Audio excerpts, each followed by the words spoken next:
Welcome to part 7 of this video series. Today we're going to talk about Broyden's method and how we actually numerically derive this process. The Broyden's method that we derive here is going to be slightly different from the one we used in the last video to compute the roots of a function in Python. So let's take a look at the equation that we're going to derive here. So what we have here is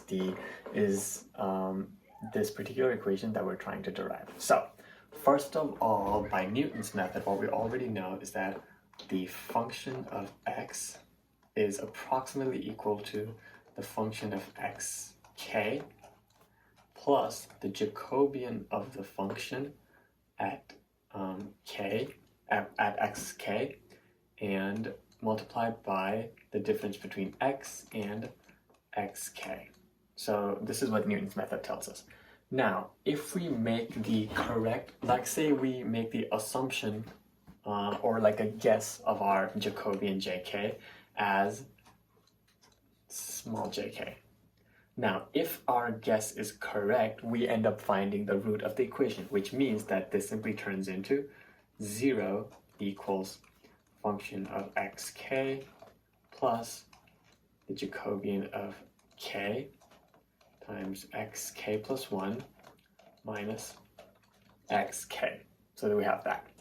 However, more likely than not, what's going to happen is that we're going to make a guess and it's not going to get us our actual root.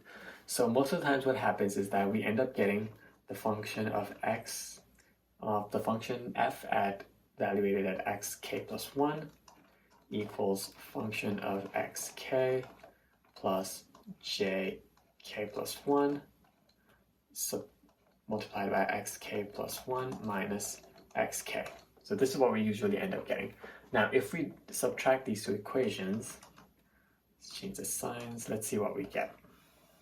So the function of xk cancel out, and on the left-hand side, we have function of xk plus 1 equals, we have a common term here, so let's put that in one place, kx plus 1 minus xk times jk plus 1 minus jk. So let's write this equation as function of xk plus 1 equals delta j times delta x. Now from here, what we can do is say we move delta x in this equation. So if we had a function that was like this, we were at xk. If we move, let's make that clearer.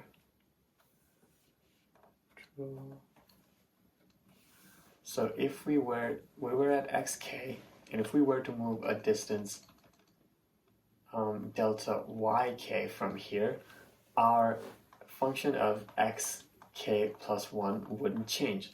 So what I'm trying to say is if we move delta y such that delta y times delta x equals 0, which means these two are perpendicular, what's going to happen? First of all, we have this equation, and then what we can also say is that our function xk plus 1 should equal delta j times delta y. Now, in order to write a function that's actually that actually validates both of these conditions, what we can do is say that our function f xk plus 1, we multiply this by delta y delta x divided by delta x is equal to delta j delta y. Now, from here, what we can do is rearrange this particular term by saying delta x transpose times delta y divided by, and if we evaluate this, we're simply going to get the magnitude of our delta x squared, and we get the function of xk plus 1 equals delta y, delta j delta y. Now, what I also want to do is I want to bring this term at the very front, So let's do that. So we have function of xk plus 1 times delta xt times delta y divided by the magnitude of delta x squared equals delta j delta y. So now we can cancel out the delta y terms right here, and we end up with our delta j equals function of xk plus 1 times delta x transpose divided by delta x squared magnitude. We know that delta j is simply equals to, our delta j has always been equal to j n plus 1 minus j n. So if we expand out our delta j, what we can write this function as is delta j n plus 1 equals j n plus function of xk plus 1 delta x transpose t divided by the function of x divided by the magnitude of x squared. Again, what would our function of xk plus 1 be? So we actually already have that right here. So it's simply this. So if we expand our xk plus 1 out as well, what we can do is, let's see. Yeah, so what we can do is we can write this as jn plus 1 equals jn plus this becomes function of xk plus the Jacobian of x, Jacobian at k plus 1 bracket xk plus 1 minus xk and divided by the magnitude of delta x squared times our transpose of the x function. Now we have jn plus 1 equals jn, and this whole term can be written as a delta x. So let's do that. That would be plus function of xk plus Jacobian of, it's actually a small j because that's an assumed Jacobian. That's a guess of a Jacobian. So that k plus 1, I've been writing this as n. Oh, these aren't n, they're actually k. So let's fix that. Delta xk plus 1 divided by the square of the magnitude of delta x multiplied by delta x transpose. So let's take a look at our derivation and we compare it to what we were trying to actually prove. So I select this, I'll copy this over, and let's do a comparison. So our jn is simply jk plus 1, our jn minus 1 would be jk, plus our difference of our function. So it looks like there's a tiny little mistake right there, and we don't have a negative sign here. Otherwise we have everything else. So let's take a look at where we made this mistake. Okay, so it looks like what we instead need to do is we kind of have to go back a few steps. Let's get rid of all of these things.